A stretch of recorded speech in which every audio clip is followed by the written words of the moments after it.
The Flash becomes God, and it's amazing. Okay, so this is a story. A lot of you guys have asked me to include the name of the story in the video. This is a story called Flash Forward, and this actually deals with the character of Wally West and comes hot off the heels of a story called Heroes in Crisis. So one thing to understand here is that when DC rebooted all of their comics in 2011, meaning you never had to have read a DC comic before the New 52 in order to understand what was going on, except for Green Lantern and Batman, what ended up happening is the original 1990s Wally West was gone and was nowhere to be found. DC brought him back in a story called DC Universe Rebirth #1, but ever since that story leading up to this, he was just kind of free-floating through the DC universe, and in fact, almost immediately after that one-shot came out, we went into a story called Heroes in Crisis. You'll find a link to this story pinned in the comments section. I'll make sure my staff puts it there, but what ended up happening here is the Flash effectively killed the DC universe. He ended up losing control of his powers, and there was a whole great big thing that went on there. But the importance is that in the aftermath of Heroes in Crisis and Wally basically being the one that killed everybody, he's largely kept himself confined to prison over fear of the fact that he's a danger to everybody else. Now, life in the prison system is exactly as you would expect for a one-time superhero who was in there. A lot of the prisoners were either put there by Wally or somebody that he knows, so a lot of them are out for revenge. He ends up getting his life saved by another guy who just wants to watch him suffer, but not a whole lot doing here. What is important is that he ends up getting a visitor in the form of Linda Park.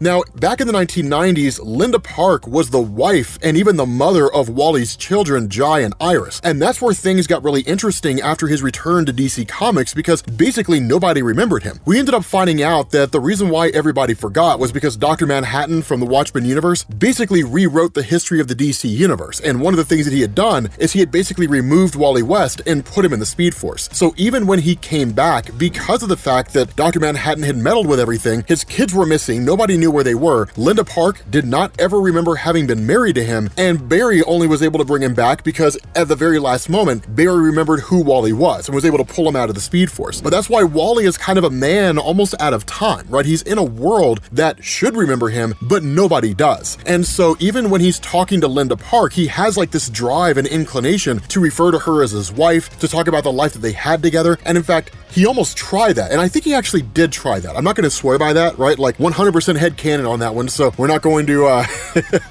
we're not going to take that as an absolute. But the long and short is that he doesn't really kind of expose these things to her. And in fact, she even tries to tell him, look, everybody knows it was an accident, you lost control of your powers, yada, yada, yada. But he ends up basically just kind of keeping himself confined here. Now, in the midst of all this, what ends up happening while he's being attacked in this prison is he's suddenly yanked away by a guy who has one of the most ridiculous names in the history of comics, a guy named Tempest Fudgenut. Now, this guy is what we in the comic book community refer to as a plot device, because this guy shows up for arbitrary reasons and you never see or hear from him unless DC needs to just do something with the multiverse. It's exactly how this dude works. But it is really cool when he does show up, because in a lot of ways, he's kind of DC Comics' version of the Watcher from Marvel Comics as Uatu. But the thing about this is that he basically tells Wally, you are in need, right? Like, we need a person to go into the multiverse and basically start fixing things. Now, the funny thing about this is that this story, as it's originally written, is seemingly supposed to be self-contained. What you're going to see towards the end of this is that DC's actually going to segue it into the Batman Who Laughs. And that's why seemingly his involvement is going to kind of come out of nowhere. It's not overly complex here, and you only see him for a brief glimpse, but it was a way for DC to tie into like the death metal event that was going on at the time. The bigger thing about this is that Wally West initially rejects this mission by Tempest, because his argument is, I killed all the superheroes on my Earth, and sure, they used some time travel shenanigans to bring everybody back to life, but why in the world would I be even remotely equipped to go on a mission like this? Now, there's two things I want you to notice in this comic, and it's one of the reasons why Wally West fans were not the biggest fan of it. The first is because Wally West spends like the first part of the comic very woe is me, I'm so sad, I killed all the superheroes and I can never forgive myself, right? He's like every 13-year-old girl ever. But the other part of this is that the comic is not really written in modern vernacular, so to speak, right? It doesn't feel like a comic that was written in 2019, 2020. What it felt like is a comic written from the 90s, which I loved. I actually loved the way this comic was done. But the bigger thing about this is that Wally is just kind of thrust out into the multiverse to basically deal with what is this sort of growing existence of what's called dark matter. It's very ambiguous and very nebulous, and even Tempest doesn't give direct answers to Wally. Therefore, we don't get direct answers. But one of the first things things that happens is he's transported to what's basically Earth 23, the home of President Superman. Now, President Superman is basically just a Superman who became president of the United States in a different reality, and he still leads the Justice League and so on and so forth. Now, the thing about this is that once Wally gets there, one thing to understand here, and this is a very important distinction, yes, a lot of what we saw from Wally West in the 1990s, from Mike Barron and then Mark Waid and then Grant Morrison and then Mark Waid again, a little bit of Jeff Johns here and there, to a degree dealt with like some multiversal hijinks, but back then Final Crisis hadn't necessarily happened. Even Infinite Crisis hadn't happened. So the multiverse didn't truly exist. By and large, the stories of Wally West dealt with events like Terminal Velocity, where you learned the origin of the Speed Force, different things like that, right? The story by Grant Morrison where Wally West outran the universe, things along those lines, right? You'll also find links to those down in the comments section. I'm pretty sure we covered all those stories, and if we didn't, we'll make videos on them. But the reason why I mention all this is because Wally is not overly familiar with the multiverse in the same way that Barry Allen is. He is familiar with it, he's been through it, but his knowledge isn't necessarily on the same level as Barry. So that's why some of the things that you're gonna see here with Wally encountering these different realities very much seems foreign to him. And even the process of being thrust through the multiverse feels strange to him to a degree. But what we end up finding out is that President Superman basically just got wrecked. And the reason why is because there's just like these dark matter beings that exist out there that are, for whatever reason, attacking virtually everything they see. Now, of course, Wally is able to help President Calvin to a degree. And of course, what this does is it leads to the Justice League stepping in. Now, the Justice League steps in because they don't know who Wally is. They initially see him as an enemy. Of course, President Calvin clears everything up, says, no, we're cool, we're on the same side. But what he says is that these dark matter beings that are out there are on a level of power that he hasn't really experienced before. More so than that, with a physical onslaught, he feels something a little off about himself. What's really going on is he has in effect been infected by that dark matter. But more so than that, what he does is he deduces two things, right? First, these monster things are not native to their reality. And two, they are representative of what is in effect the corruption of different universes by way of this dark matter that exists out there. And so as soon as he basically elicits the help of Wally in trying to deal with this, Wally immediately blasts him with this staff that was given to him by Tempest in order to traverse the entirety of the multiverse, and then takes off. Now, the Justice League immediately sees this as an attack, which kind of makes sense, because by all standards of measurement, it basically was. Right? The motivation behind doing this will become clear as we make our way through. But what ends up happening is that in this attack, Wally takes off and then basically arrives at these dark matter beings, only to in turn also be met with other superheroes from this world called the Retaliators. Now, of course, he's able to overcome these guys quite readily. They're not much of a challenge for him, one part due to his super speed and the other part due to the fact that they're not 100% sure exactly how to handle him, and none of them are really all that special in the first place. But what is important is that once he makes his way to these dark matter monsters that get here, what he ends up learning is there's also like this anti-life bomb that's making its way towards the entirety of the planet, and it's gonna blow everything up. The important thing here is that between using his staff to blast President Calvin or President Superman, as well as arriving here on the scene and using it against this dark matter, that what he had effectively done was purified President Superman of the dark matter infection, which allowed him to stop the bomb, and then in turn, using the staff, was able to dissipate this dark matter energy. And then essentially the day is saved. Jump to the next reality, right? So it's just kind of small little moments like that. None of what he's doing here is significant or huge or meaningful in any real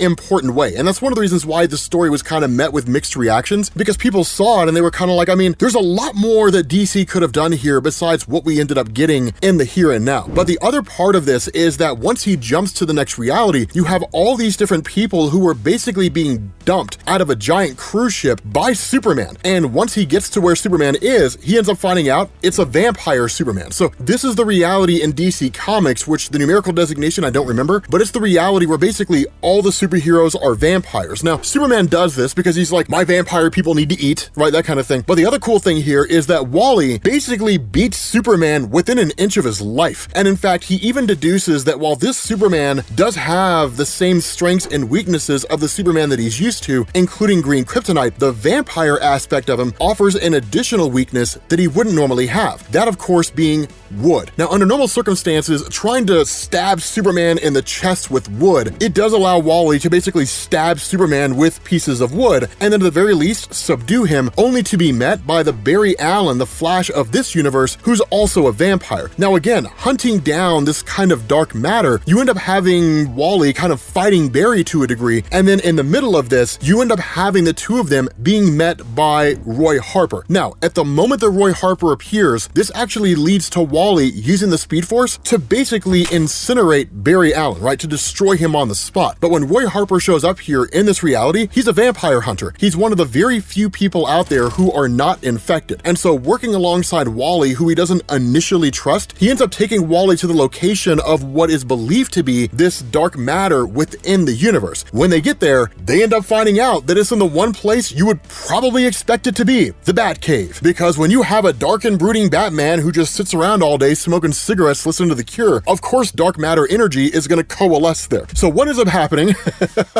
is once they get in there, Batman, in the most Bat way ever, descends from the ceiling because he's just been hanging upside down there, and then he comes to the realization, or at least had come to the realization somewhere along the line after studying this dark matter, that because of the kind of properties that it possesses, he could actually use it as an energy source for all of his own people, for the various vampires across his own planet. They end up defeating Batman, but in one of the coolest ways, Roy Harper dies, right? Literally, Roy Harper just gets slashed across the chest. So good job, Wally West, on leading Roy Harper to his own doom. But then what's also going on inside the Batcave is there's a kind of nuclear reactor. When Batman goes to attack Wally West, in probably one of the coolest moments ever, Wally vibrates him into the heart of his nuclear reactor.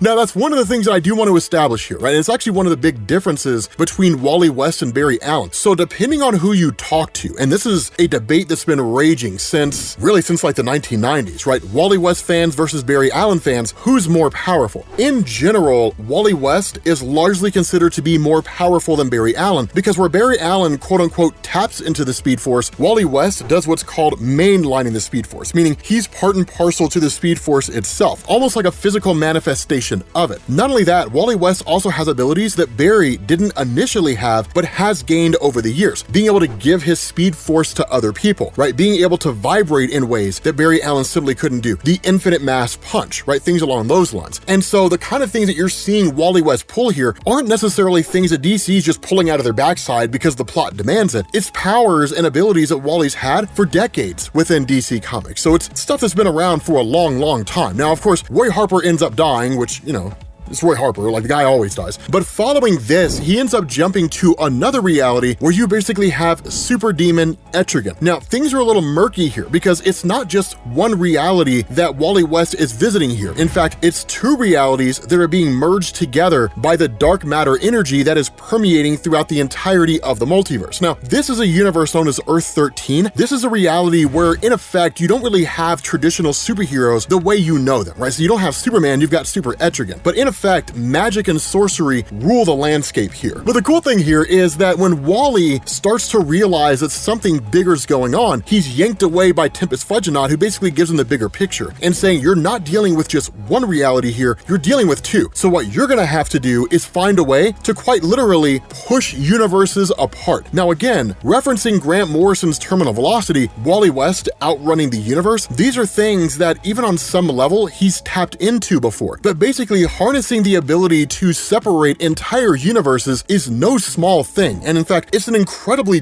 difficult task to achieve, so much so that he can't even do it on his own. But in the midst of all this crazy conflict and madness and whatnot, he's met by a alternate reality version of Linda Park, operating under the name Lightspeed, who had gained the powers of the Flash. Now, of course, this Linda does not know who Wally West is, and in true Wally West fashion is, oh, Linda, you know, I'm your husband and we have kids, you know, yada, yada, yada. But the thing about this is that the two of them basically end up teaming up. Linda doesn't initially do it willingly, and in fact, she doesn't know him, so she doesn't necessarily trust him, but she gets this kind of feeling where she's like, well, yeah, I don't have a reason to believe that you would turn against me. This is absolutely plot stuff. That's really all this is, right? But what ends up going on is between the two of them working together, channeling the power of the Speed Force, and then using the staff given by Tempest Fudgenaut, they're able to cleanse both the universes of this dark matter and then split both worlds apart, thereby keeping these incursions from happening and sending Wally back on his journey again. Now, the crazy thing about this is that as he's continuing on, he finally stumbles across what is in effect his final destination. And this is what appears to be a reality where all the different superheroes that he's known over the course of his life, whether it's because of his actions in Heroes in Crisis or because they were superheroes that he had worked alongside at one point along the line but had died. They're all kind of manifested here in almost like sort of tombstone or memorial to a degree that's dedicated to these guys. But the other thing about this is that where even Wally himself was questioning whether or not the life he remembered having was a life that he actually did have, when he gets here, he's met by his kids Jai and Iris. And so this is like one of the first times in DC Comics post-DC Rebirth where the two of them had cropped up. Now, if you're not a massive fan of Wally West, this moment is lost on you, and understandably so. But if you are a huge fan of Wally West and you got to be a part of it when his character returned to the DC universe, this was huge, because the big question that a lot of fans had is, will Wally get his life back? What a lot of people really longed for, even when the New 52 kicked off, is they were longing for like Jeff Johns' Flash Rebirth, right? Where the story comes to an end and you've got every member of the Flash family just racing off right towards what's basically the reader. People wanted to see that, this kind of reunification of all the Flashes that they knew. But seeing the reuniting of Wally and Jai and Iris, basically it was DC telling comic book fans, yes, we're bringing the whole family back together. Wally is going to go back to having the life that you remember him having when he was being written by Mike Baron, Mark Waid, and Grant Morrison. And so what ends up going on is that when he's here, basically its kids tell him, you have to run. Like, we have to run and get out of here as fast as possible. The caveat to this is, despite having speedster powers, they haven't been able to leave, as if the planet itself is keeping them there. No matter how hard they run, no matter what the case is, they can't seem to pull it off. Now, there's two main reasons for why this is happening. The first reason is because they're not as fast as their father. And so the ability of Jai and Iris to basically run at the speed of light and potentially run this border between going so fast that they could potentially enter the Speed Force, but not fast enough, and allowing them to stay inside the real intangible world, they haven't really reached that point yet. And so because of that, they can't really transcend, or they can't vibrate out of the reality and into another one. But the other part of this is that even when they did try to do that, despite not being able to master that ability, the planet still wouldn't let them leave. The reason for that is because it's all Wally West. That the reality here, and one of the things that Wally West begins to piece together, is that this world is not an arbitrary world that exists out there, right? It's not just some random place, some universe that came into existence. That in fact, what he's told by Tempest as he starts to figure these things out is Tempest tells him, this is a world that's not supposed to exist. It's not native to the multiverse, meaning it didn't come into existence with this multiversal Big Bang and all these different realities started popping up. Instead, the reason why it's populated by all these sort of stone monuments to everyone that you've known and fought alongside and even killed during Heroes in Crisis is because this is a world composed of your greatest fears. Your greatest fear was losing your children. So what happened? You lost your children. Now, there is a reason why all that took place, and again, we'll talk a little bit more about that, but the bigger point here is that the world is composed of everything he's afraid of. So even during the events of Heroes in Crisis, when his actions had led to the deaths of superheroes, that's why these different monuments to these different superheroes started popping up, because he was afraid of what he could do if he regained his powers. That fear was predicated on an existing action, and subconsciously,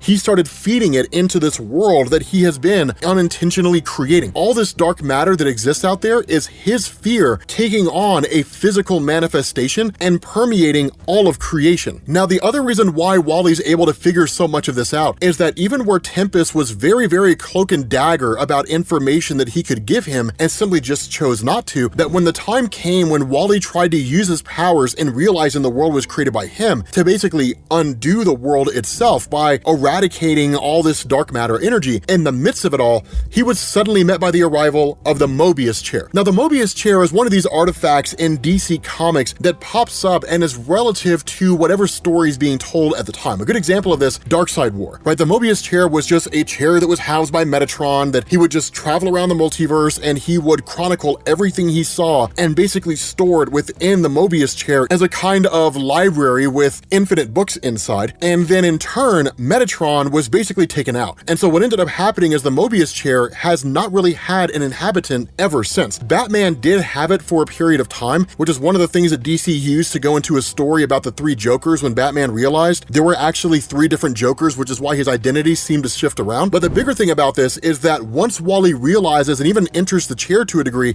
asks it a question and gets an answer, he comes to this realization the only way to basically save the multiverse, to prevent this corruption from sort of spinning out into the rest of all of creation, is to destroy the very world that he's on. Now, in reality, he doesn't want to, and a lot of it's because he's just kind of caught up in the emotion of the moment, being there with Giant Iris. And in a lot of ways, it was DC teasing the idea that in order to save all of creation, his kids would have to die. Now, I gotta tell you, right off the bat, fans weren't having that, because if you had a chance to check out like the forums or Twitter or anything that was going on in relation to this, the one thing Wally West fans were saying is, please do not take the kids away again. Please do not do that. Let us have these kids. And so what ends up happening is Wally West basically tells Tempest, okay, I will eradicate this world in eradicating my fears, but in doing so, make sure my kids stay safe. Make sure you get them back home. And that's exactly what he does. Now, here's the other part of the equation, right? The other part of this, that when everything was kicking off with regards to DC Universe Rebirth #1 and Dr. Manhattan messing with everything and putting Wally West inside the Speed Force, that his fears basically manifested within that place. Because while Wally was in the Speed Force, it's not as though he was unconscious. He remembered everything, the life that he had before and all that kind of stuff. He didn't know what had led to all of it. He didn't know that Dr. Manhattan had put him there, and he didn't know that it was the events of Flashpoint that led to Dr. Manhattan intervening in the first place. Because remember, that was kind of the crack that allowed Dr. Manhattan in the first place. That when Barry Allen went back in time to save his mom's life, and then that initiated the Flashpoint paradox, that Dr. Manhattan used that in the moment where Barry Allen went back a second time and let his mom die. Dr. Manhattan used that to recreate reality, right? To restructure it and treat it as like a kind of giant petri dish. What happens if I move Alan Scott's original Green Lantern just slightly over there, like 3 feet to the left? Then Alan Scott dies because he never finds the lantern, and the Justice Society of America never gets formed, and so the Justice League never comes into existence, right? The butterfly effect. And so it was that kind of thing that Manhattan was doing. That was all covered during the Doomsday Clock storyline, which was phenomenal. But the thing about this is that with Wally being stuck there, the fears that he had in losing his children, the kind of pain and anguish he experienced over the fact that that fear had come to fruition, that's what permeated. Because remember, when you're part and parcel to the Speed Force the way that Wally West was, your fears and your dreams can become reality. In that place, you're as close to God as any one person can be. And in fact, DC's hypothesized, hasn't really given us a definitive answer, but sort of alluded to the idea that the Speed Force is part of the source itself, right? The source of all creation. But regardless of how you choose to look at it, this is how Wally West's fears and his worries and concerns were able to create this kind of tangential universe out there where all these things reside. And so once he makes the decision to eradicate this entire world, he dons the Mobius chair, and in doing so, inherits a portion of Dr. Manhattan's powers. And so this is the story where Wally West becomes Dr. Manhattan. Now, of course, in that moment, because of the fact that he's donned the chair, because the world has been destroyed and effectively he's conquered his fears, things start snapping back, right? The world goes to the way that it should be in terms of remembering Wally West. A great example of this is that while Linda Park's on the phone, suddenly she remembers Wally and she remembers Giant Iris. And she's like, where in the world are you guys, right? Like, what's going on? Because it's her remembering that they exist, but also remembering that she doesn't remember them, right? And so as soon as she sees them there, then she immediately runs to her kids. And the first question is like, where's your dad? And so with Wally West on the Morbius chair and having the Dr. Manhattan symbol on his head, this new level of godly power that he's never experienced before, what it does is it goes into a story called Generation Zero, where in effect, not only is Wally West going to basically rewrite reality, but DC is actually going to adjust his entire backstory to make him fit more in line with the post-DC Universe Rebirth landscape. But with that being said, guys, we're gonna bring this video to an end. Thank you all for watching, and I will catch you all later. Peace.